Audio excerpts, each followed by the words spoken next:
Армысыздар ма, тыңдармандарым? Бүгін мен сіздерге тағы да суджок туралы айтатын боламын.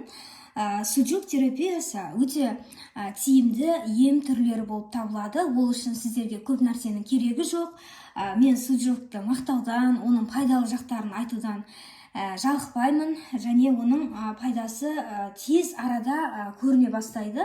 Мысалға, қатты басыңыз ауырып тұрған кезде осы суджоктың бас бармақ, яғни суджок бас аурудың саусағы, бұл бас бармақ, бұл бас ауруға жауап береді. Яғни мысалға, мен есте қалу үшін былай қылып не қылайын. Мысалы, мына адамның басы дейік, осы біздің бас бармағымыз осы адамның басына сәйкес келеді. Яғни осы баста тұрған көз, көз, мынау бас бөліктері, құлақ, мұрын,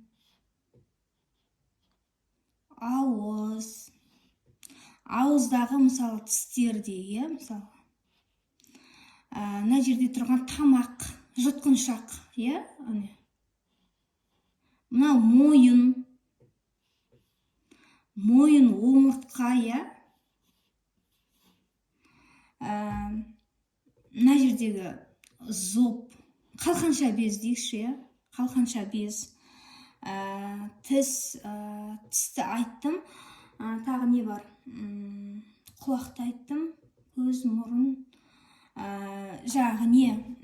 лицевой неврит деген бар, мынау көздер, кірпік, көз, қабақ, болмаса ерін отырған, осылар өзінен өзі тартып тұрады, тартылып тұрады. Болмаса сол істен шығып қалады.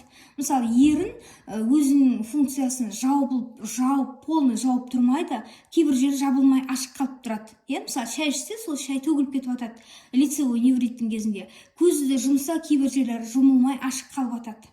Осылар да осы бас ауруына жатады. Өйткені суджок арқылы осыны емдеп алуға болады. Яғни осының барлығы, міне мойын болсын, басқа болсын, осының барлығы бас бармаққа келеді. Яғни бас бармаққа массаж жасау арқылы осылардың барлығына ем жасай аласыздар. Көрдіңіздер ме, қандай оңай? Мысалы, тісіңіз ауырды ма, алыңызда бірден осыған массаж жасай бастаңыз. Міне, мынадай суджок массажер, суджок массажер деп аталады. Осыменен алыңызда бірден қатты батыра, міне басып тұрып массаж жасай беріңіз. Сосын міне іздер қалып қояды, қарап тұрсыздар ма? Іздер көрініп тұр. Осы іздер жақсы массаждың жасалып жатқанын көрсетеді. Міне жиегіне жасаңыздар. Мына жағына жасаңыздар. Бұлай міне үшке бөлініп тұр, қарасаңыздар, міне бір сызыққа дейін, екінші, үшінші, осы мына жерге дейін, міне мына үшінші тұрған, мына үшінші тұрған бір, екі, үш, осы үшеуіне барынша мына қырына жасаңыздар, мына қырына, мына жеріне, мына бетіне барлығына жасай берсеңіздер, осыған өте жақсы ем болады. Тісіңіз ауырды ма, бірден алыңызда массаж жасай бастаңыз. Міне, қаттылап шымшисыз. Егер де сіздің тісіңізде, бір жеріңізде ауыратын болса, ол қатты сізге батады. Ал егер де сіздің еш жеріңіз ауырмаса, қанша шымшыласа да, онша қатты батпай тұрады. Өйткені сізде ондай проблема жоқ. Қай кезде ауырсынады? Егер де сізде сол, мысалы, мойныңызда, мойын омыртқаңызда қандай да бір проблема болатын болса, мынау бас, мойын, көз, мына бір жерлерді уқалаған кезде ауырсынуы мүмкін, мына бір жерлеріңіз ауырсынады, егер де массаж жасаған кезде. Ал егер де сізде мойныңызда, қалқанша безіңізде, тамағыңызда жұтқыншақ дейміз, кейбіреулердің тамағы көтеріліп кетіп, емделмей жатады, көбіне дәрі алып, укол алған кезде барып кетіп жатады.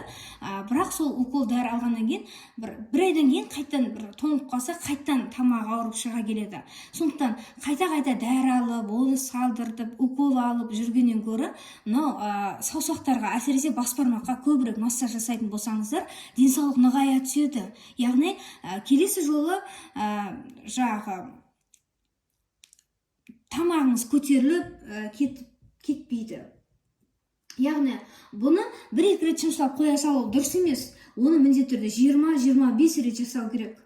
Яғни бас ауырған кезде, басыңыз ауырса да осыны жасайсыз. Басқа байланысты мынаның барлығына осыны жасау керек. Енді бас бармаққа жөтел, бас ауру, тіс барлығы жатады. Енді мен бас ауру туралы өткенде мен сіздерге айтқан болатынмын бұны. Енді мен жаңағы қайта-қайта сұрақ келіп жатыр, тіс ауырғанда қайсыны деп, сосын бар мен бас бармақты қайттан көрсетіп жатқан жайым бар.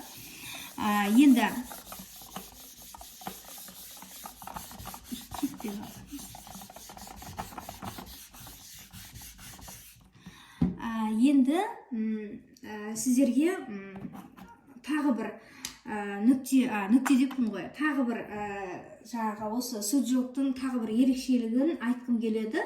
Бұл көбіне мына әйел адамдарға байланысты, ер адамдарға да байланысты, әрине балалы болғысы келетін кісілер болады. Сол кісілер қанша емделсе де бір ем болмай жүретін болса, соларға арналған нүкте дей бердім ғой, меридианды көрсетіп бергім келеді. Арналарын, яғни арна деп айтайыншы. Мысалға міне түсінікті болу үшін мен былай сызып көрсетейін деп тұрмын сіздерге.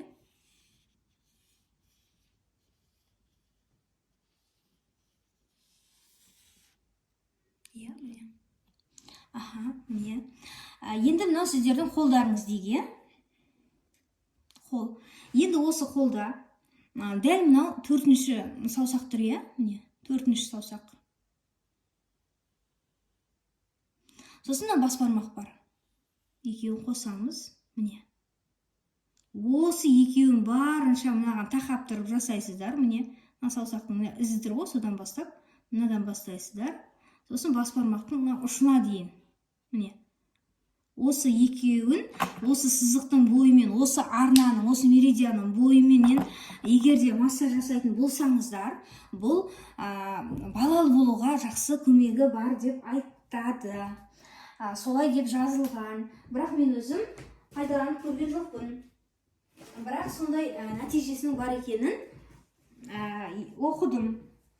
Мен көп нәрсені өз практикамнан көріп пайдалы болғаннан кейін айтамын, бірақ мен мынаны әлі пайдаланып көрген жоқпын.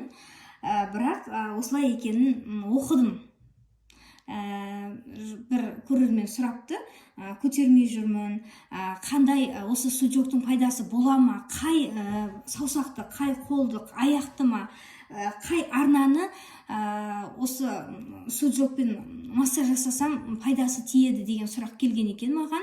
Сондықтан мен сіздерге айтып жатырмын. Бірақ мен көбіне басым көп ауыратын, негізі біздің жұмысымыз нервный жұмыс, ашуланатын болсақ, бас ауруы мүмкін көбіне, черепное давление деген сияқты. Сол кезде мен көбіне бас бармаққа көп массаж жасаймын, сол кезде маған пайдасы тиеді. Массаж жасағанда міне қолды қатты бүгіп тұрып жасау керек, міне. Қатты қолды бүгіп, қысып, міне, барынша қысып тастайсыздар, бүгіп тастайсыздар, міне. Осы кезде мынау мойын дедік қой жаңа, мынау мойынның жолы, соның барлығында қан бармай жаңағы қимылдамағаннан болады ғой көбіне. Осылар қатты қысқан кезде, міне барынша қысқан кезде ауырсынуы мүмкін. Осы ауырсынған соған именно ем болып жатыр деп есептеуіміз керек. Міне қатты қысып тұрып барып жіберсеңіздер, міне өзі біртүрлі болып қозғалады. Осылай барынша бұлай артқа қарай тартасыз, алға қарай тартасыз, бүгесіз. Осылай бірнеше рет жасайтын болсаңыз, бас ауруы бірден қояды. Енді сіз 20-25-30 рет жасайтын болсаңыз, осыны тез-тез бас ауырғаны қояды. Және мен массажерді мен үнемі сөмкемде ұстап жүремін. Мен оны жолда кетіп баратқанда, басым ауырса да, ауырмаса да жасап жүремін. Нығайту үшін мына жерде хэгу деген нүкте бар, ине терапиясында, алтын инеде. Міне сол нүктеге мен барынша батырам, міне.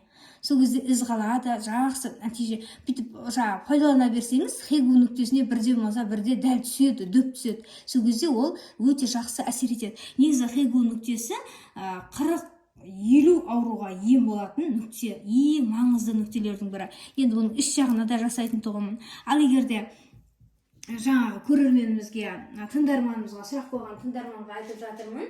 Жаңағы балалы болу үшін міндетті түрде мына бір нүктенің бойыменен жасайсыз. Яғни міне мына тұрған нүктеге міне барынша басып тұрып осылай массаж жасайсыз. Із қалу керек. Міне дәл мынау 4-ші саусақ, соны басып жасайсыз. Міне бас бармаққа дейін барасыздар ғой. Міне бас бармақтың ұшынан міне осылай жасайсыздар. Үстіп әкіп келесіздер.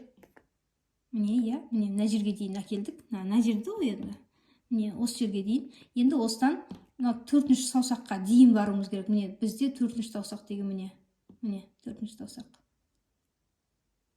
Осыған дейін барамыз. Жоқ, мұны бізге керек емес, мына жерге дейін керек қой, мына жерге дейін, мына сызыққа дейін керек. Көрдіңіздер ме, із түсіп жатыр. Осылай массаж жасай бересіздер күнде.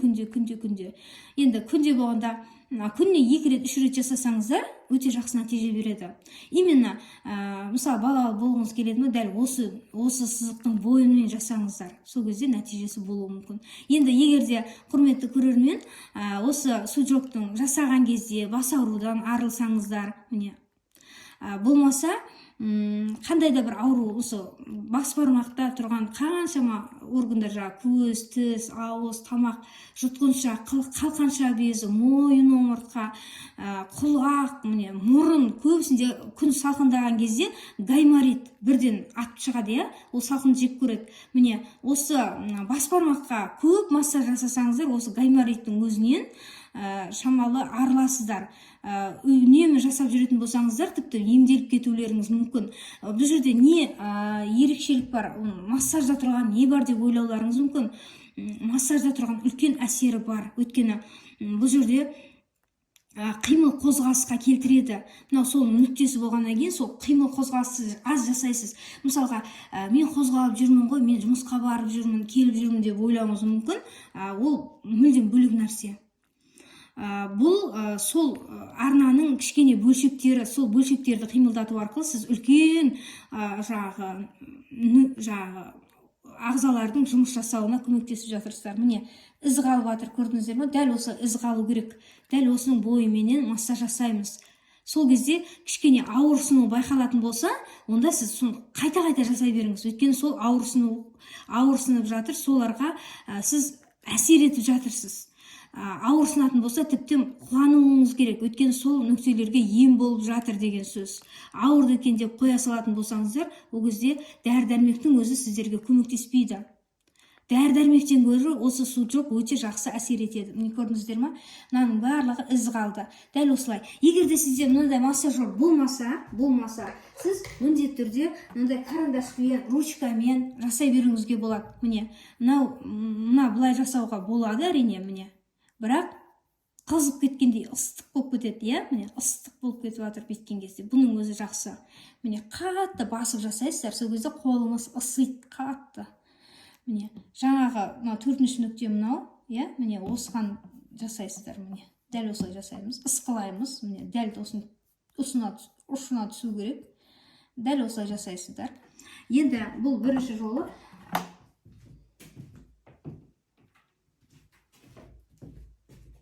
Енді мынадай ручкаменен басып жасаймыз, міне қатты із түскенше басамыз. Міне ауырсыну байқалады екен негізінде. Ауыртады екен, ауырсыну байқалады. Мына жағы керек емес, өйткені мына жағы істік бізде, мына доғал жағы бізге керек. Дәл осының бойынша мынаған дейін барасыздар. Негізі балалы болуға байланысты емес, мысалы репродуктивті жаңағы байланысты, мысалға қандай да бір женский аурулар болатын болса, әйел адамның аурулары, менструацияның уақытылы келмеуі деген сияқты, гормондардың сбой беруі деген сияқты проблемалардың өзін бұл нүктелер именно осы не арқылы, арна арқылы сіздер емдеп алуларыңызға болады. Бірақ бір күн жасап ұмытып кетіп, еске түскен кезде бір жасайтын болсаңыздар, ол әсер етпейді. Күнде отырып алып, кино көріп отырсыз ба, жасай беріңіз. Біреумен әңгімелесіп отырсыз ба, жасай беріңіз. Автобуста, таксиде, машинада отырсыз ба, қолыңыз бос қой, екі қолыңыз. қолыңызбен ештеңе ұстап келе жатқан жоқсыз ба, міндетті түрде жасап отырыңыз. Әдетке айналдырып алыңыз осыны. Мен негізі өзім әдетке айналдырып алғанмын. Оқушыларым да сұрайды, апай бұл не деп. Бұл суджок массажер деймін ғой, не істейді оны деп сұрайды бәрі, оқушылар да қызығып. Сосын көрейік деп ұстап көреді. Ойбай, апай мына ауыртады ғой дейді, сосын көреді да. Олардың өзінен мысалы алып беріп балдарға да балдар ғой оның іш жері ауырмайды ғой деуге болмайды. Ол шынықтырып түседі. Бұл кәдімгі жаңағы ағзаны нығайтатын, организмді нығайтатын, иммунитетті көтеретін жақсы бір әдіс. Бұған көп нәрсенің керегі жоқ. Өзі бір мына массажер болмаса қолмен ақ, ручкамен ақ істей беріңіздер. Бірақ енді балдарға үнемі жасап отыру үшін қолдарында болса, олар жақсы жасап жүреді. Негізі мынау кәріс деген халық өте ақылды халық қой. Солар ойлап тапқан негізі. Бірақ олар уже дәлелдеп біраз жылдан бері жақсы нәтижеге жетіп жүрген. Сосын барып оны халықаралық стандартқа енгізген. Міне дәл осылай жасайтын болсаңыздар, мына бір жерді басқан кезде қатты ауырсыну байқалады екен. Негізі менде де проблема бар деген сөз. Мен енді көрермен айтқаны қандай жақсы болды. Көрермен айтпаса, менде мысалға осы нүктелерді дәл осы арнаның бойын жасамайды екенмін. Сондықтан көрерменімізге көптен көп рахмет айтам. Құрметті көрермендер, сіздер де өздеріңізде қандай да бір ауруды байқасаңыздар, мысалға кімнің біреудің бауыры ауырып жүреді, біреудің бүйрегі ауырып жүреді, біреу жүрегі ауырады деген сияқты қандай да бір ауруларыңыз бар болса, оның арнасы қандай деп сұрақ қойсаңыздар, мен келесі сабағымда міндетті түрде сол туралы айтатын боламын. Осы суджок массажер арқылы, суджок терапия арқылы кез келген аурудан емделуге мүмкіндік бар. Бірақ оның қай арналарын уқалау керек, қай нүктеге түсу керек, сол өте маңызды. Сондықтан оның арналары да көп, оның салалары да көп. Сондықтан әр ауруға жеке-жеке тоқталатын боламын. Бүгін біз балалы болу үшін жасалатын суджок терапияға тоқталдық және бас аурудың кейбір түрлерін қайталап өттік. Құрметті көрермен, егер де менің ақпаратым сіздерге ұнаған болса, міндетті түрде лайк басыңыздар, комментарий қалдырыңыздар. Менің арнама жазылып қойыңыздар. Өйткені мен болашақта, жақын арада көрермендердің сұрауына орай өтті тазалайтын, бір күннің ішінде өтті тазалап түсіретін өте жақсы бір видео салайын деп отырмын. Ол негізі менде іш қату жоқ деп аталатын менің курсым бар. Құны 10 000 теңге тұрады. Қазіргі кезде продажа ашық. Қазіргі кезде 50% скидкада тұр. Соның ішінде осы мен дайындайын деп отырған дәрі бар тұғын. Соны мен келесі сабақтарымда, келесі аптада тегін жариялайтын боламын. Ол көрерменнің сұрауы бойынша. Сондықтан қапы қалмаңыздар, менің арнама жазылып қойыңыздар. Сол кезде жібере алмай сол видеоны көріп, керек жерін дәптерге жазып алыңыздар. Өйткені кейін оны мен қайттан жабық парақшама ауыстыратын боламын. Сондықтан кейін өкініп қалмаңыздар. Сіздермен бірге болған Айнұр Оразымбетова. Видеоны соңына дейін тыңдағандарыңыз үшін көптен көп рахмет айтамын. Денсаулықтарыңыз әрдайым мықты болсын, ауырмаңыздар, сау болыңыздар.